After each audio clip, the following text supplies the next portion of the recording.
Salamat. Ayan, si Joang maganda. Yeah. Salamat. Salamat, G. What's up guys? Good morning sa inyong lahat. Ngayong umaga, ang gagawin natin ay pupunta tayo doon sa isang building natin at merong isang tenant na umalis kaninang madaling araw at i-check natin yun kung ano ba ang mga nangyari doon. May mga na-damage ba yung unit o kung ano-ano pa, may kalat pa ba at aayusin natin yun. Ay tara, samahan nyo ako. Let's go!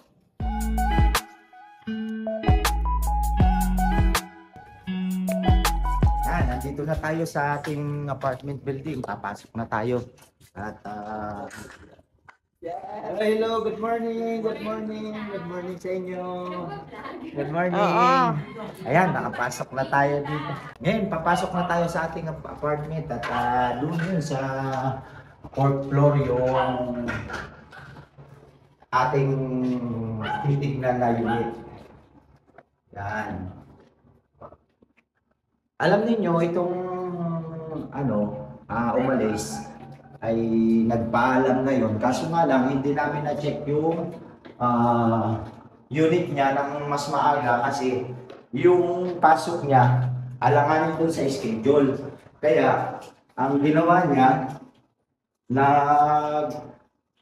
nag-ipit siya ng mga gamit niya ay gabi na. Ay natapos siya, ay nag-message na lang 2 AM ng umaga. Kaya ang ginawa namin ay tulog na kami noon. Hindi na namin siya na-entertain na tignan yung unit niya. At kaya ngayong araw na to, i-check natin. Ayan pala marami palang mga basurang naiwan. Dami. So, papasukin na natin yung unit niya. Ayan guys. Yan. Yan, may mga natira pa naman siyang gamit. Pero itong rep, saka yung sala set, dito talaga yan. May gamit na talaga siya. Yung cortina sa kanya ito. Ngayon, check natin yung kanyang kwarto. Ito guys, may naiwan na aircon. Kanya ito. Bagong-bago. Ngayon, i-message natin siya kung ano ba ito. Iniwanan niya na o ano. Ganyan mga guys, yung mga ibang tenant, iniiwan ng mga gamit. Minsan, pinasasaulian naman nila. At minsan din, yung mga ibang tenant ay hindi nagbabayad ng mga bills. May mga naiwanan pa. At tulad yan, kung may mga damage dito na kailangan pinturahan, doon namin yan kinakaltas. Kung magkano yung halaga niyan, ganun din yung namin, yung computation. So dito naman tayo sa isang room. Titignan naman natin ulit kung ano ba dito yung ayan guys, meron tayong pipinturahan. Ito i-retouch lang natin. Pero so far naman, okay naman, makinis pa, bago pa, hindi wala. Kasi yung tenant namin dito, mag-isa lang guys. Mga kabos, mag-isa lang yung tenant namin. Manager sa call center. Ito naman sa titignan natin. Dito sa balcony. Yan. Okay naman. Wala naman, okay. Wala tayong wala naman tayong i-repair na major damage. Wala. Repaint, wala. Okay, malinis yung unit niya. Yun lang, may isang retouch lang pero saglit lang, magkano lang yun. Wala. Yan, kaunting linis lang. Ito, magmamap lang tayo dito. At dito naman tayo sa CR. Tignan natin yung CR niya. Kung ayan. Yan, okay. Okay naman. Yan, ayos naman. Lilinisin lang talaga. Lilinisin lang natin yung CR. Itong unit, walis, yan. Nagpupunas-punas lang tayo ng kaunti. Yan. Alam niyo, bawat tenant na umalis, nililinis talaga natin ang mga unit para sa susunod naman na tenant. Oo. And so far, wala naman siyang nagawa dito na mga sira-sira. Okay naman. So, ang gagawin natin, lilinisin natin to. Ako na rin yung gagawa niyan. Kaming dalawa ni Ka-Joiners Kuni. At ngayon, kukuha tayo ng panlinis. Tara!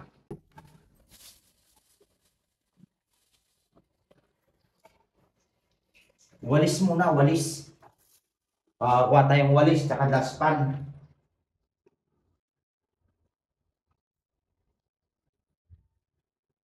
Kuha tayo ng walis dito. Ang dami nga yung sabi ko sa inyo.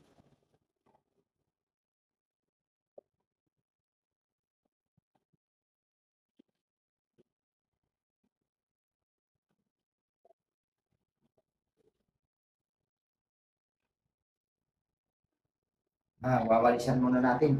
Pisa tayo dito sa balcony.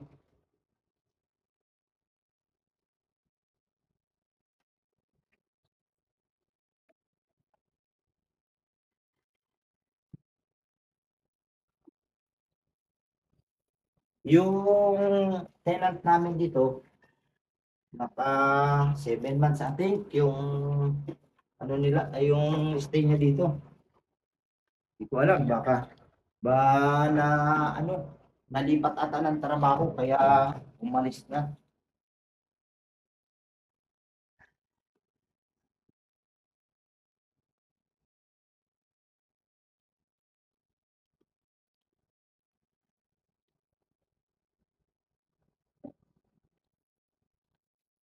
Kailangan malinis na to kasi may Kailangan, darating. kailangan, kailangan malinis na natin to guys kasi merong titingin ulit nito mamaya. May may naka-standby na rin siya. Kaya linisin na natin. Sandali lang naman to linisin. Pagkawalis natin ay mamap lang natin to.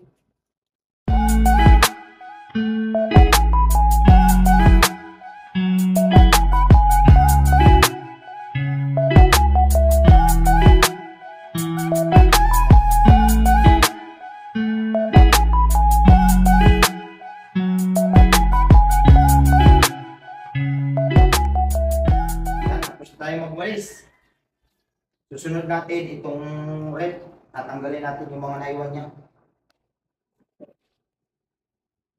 Tingnan natin. Kung may masurahan na tayo, naka-ready na. Ayan, o. Tapo na natin po mga guys. Ayan, o. Ayan pa, o.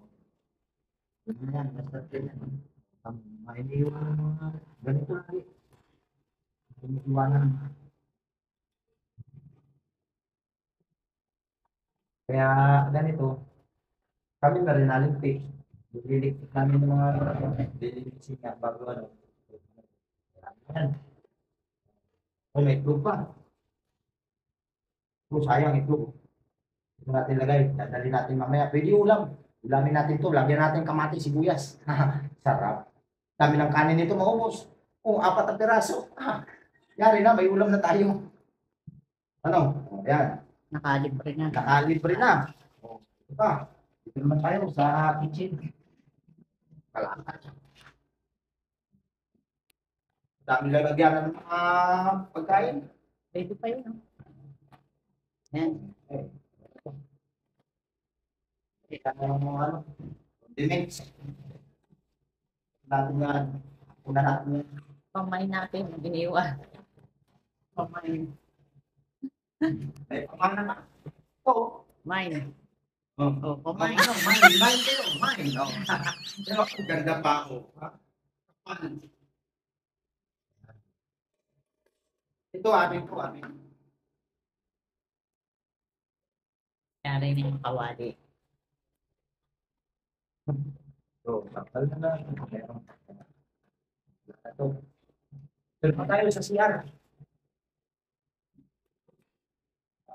yung CR niya. Ito. Yan, oh. Basura.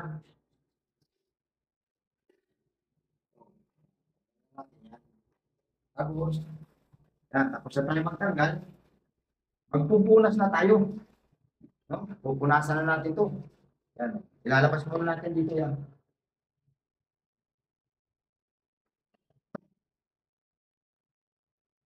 Magpupunas na tayo mga guys.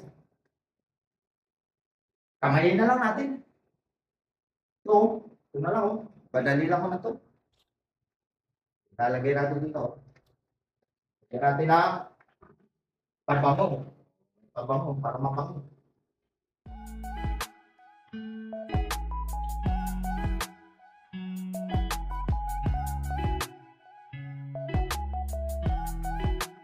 Ito muna unahin natin. Tapos yan, bago yan. Pag ganito dito, pag ganyan na tayo.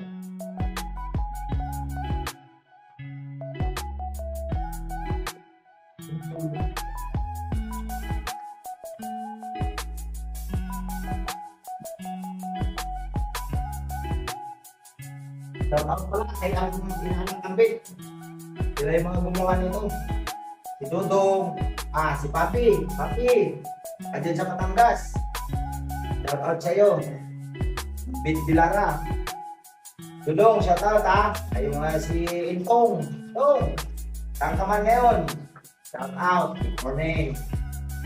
Sila yung mga gumawa nito. Mga taga Padre Burgos Quezon yan. Sila yung mga natin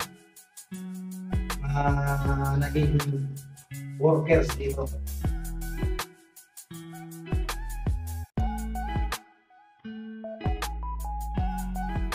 Ganyan lang oh. Punas lang. Yan. Para maging malinis. Malinis na. Pampasura dito. Pampasura pa. Kita nyo yung puno ko.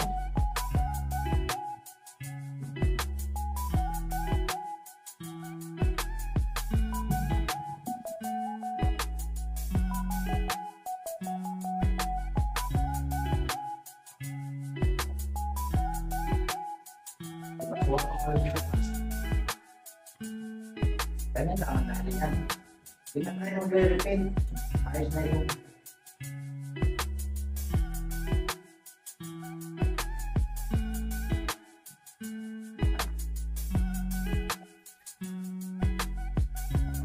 tubig pa. Yung titer nito, may tubig pa sila.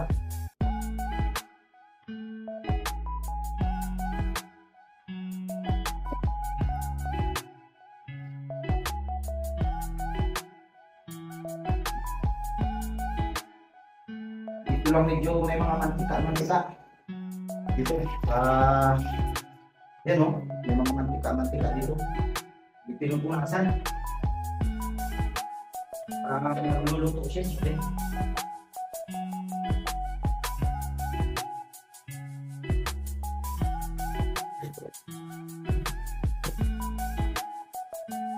Yung mga kapos dito sa amin, kailangan pangalagaan mo yung ganitong paupaan kasi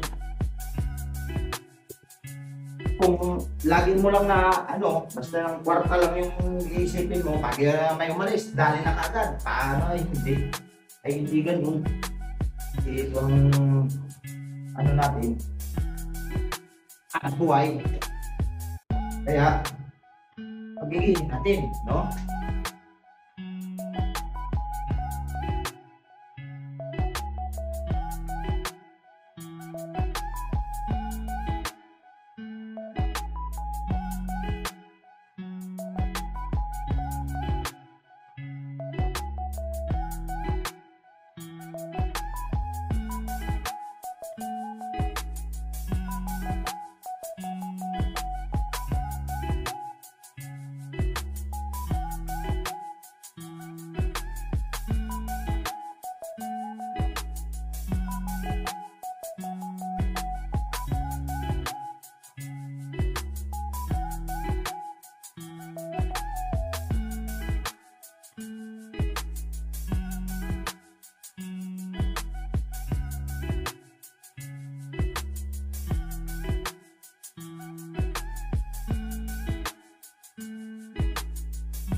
Mga boss, tapos na tayo sa ating paglilinis dito sa isang unit ng ating apartment.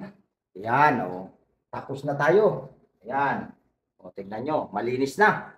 Yan. O. Ito palang mga kurtina. Yan. Dati ito. Tsaka yung cover ng salasit. Huwag muna nating laban yan. Bukas na lang. Para ano, may mag-viewing kasi. Para komportable naman yung ipapakita natin sa kanila. O, paano? At hanggang dito na lang aking vlog. Maraming salamat sa inyong panunood at huwag niyong kakalimutan na mag-subscribe sa aking channel, Boss Alan Vlogs. At isama niyo na rin yung Kajoiners Vlog.